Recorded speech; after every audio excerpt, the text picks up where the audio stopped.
And if Malachi chapter 4 verse 5 means what it says and says what it means, there has to be a literal Elijah in the last days.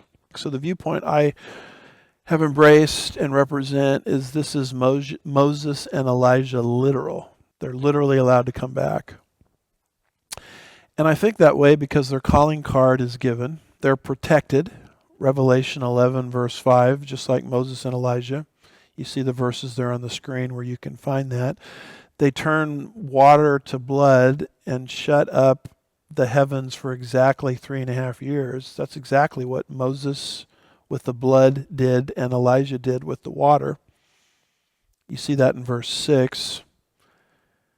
We're told they're going to minister for 42 months or 3.5 years. That's the exact length of Elijah's ministry. Luke 4:25, James 5:17. We told that they're going to be taken to heaven. Well, that's something that Elijah experienced. 2 Kings 2:11. These two, Moses and Elijah, have a tendency to appear with Jesus when the kingdom is imminent.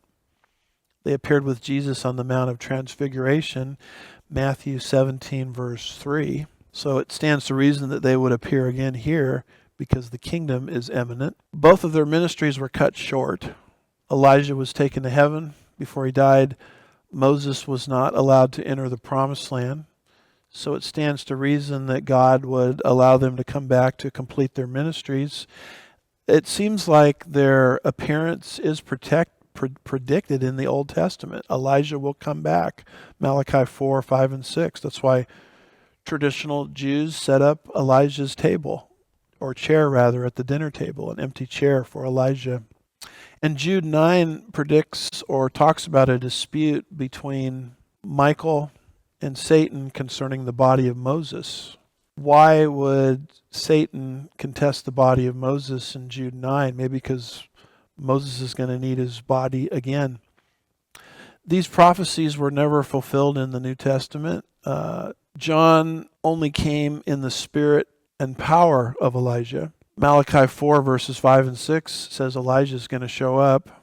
Jesus said it is he who will go as a forerunner before him in the spirit and power of Elijah. So John the Baptist never fulfilled Malachi 4 verses 5 and 6.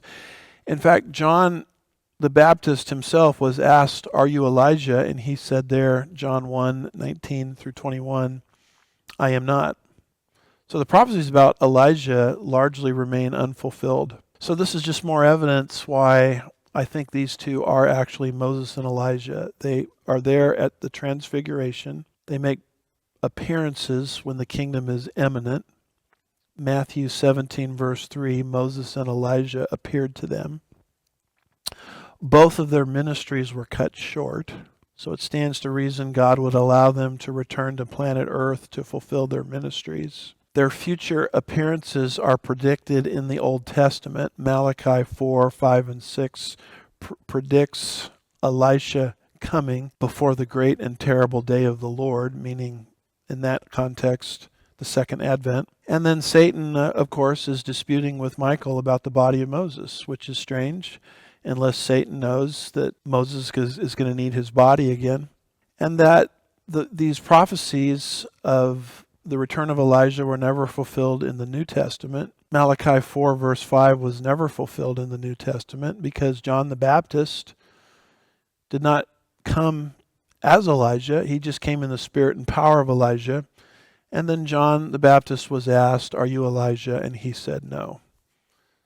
So my view on it is this is Moses and Elijah literal.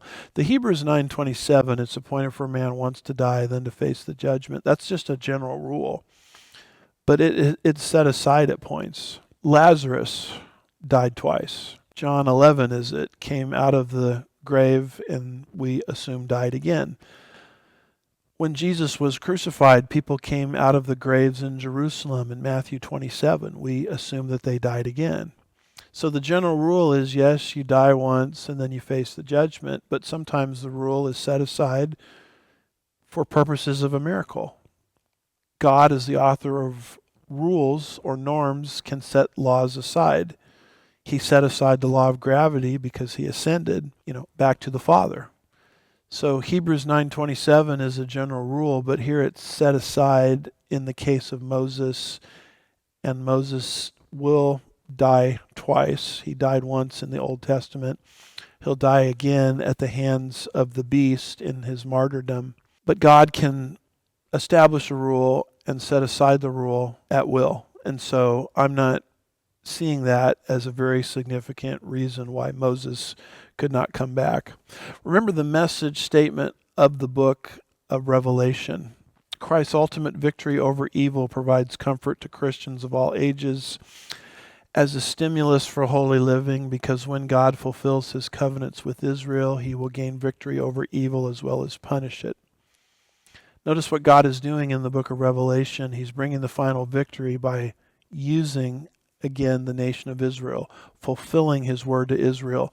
We saw that through the work of the 144,000 Jewish evangelists, Revelation 7, and now you're seeing it again through the work that God will do through the two Jewish witnesses, Moses and Elijah, in the tribulation period itself.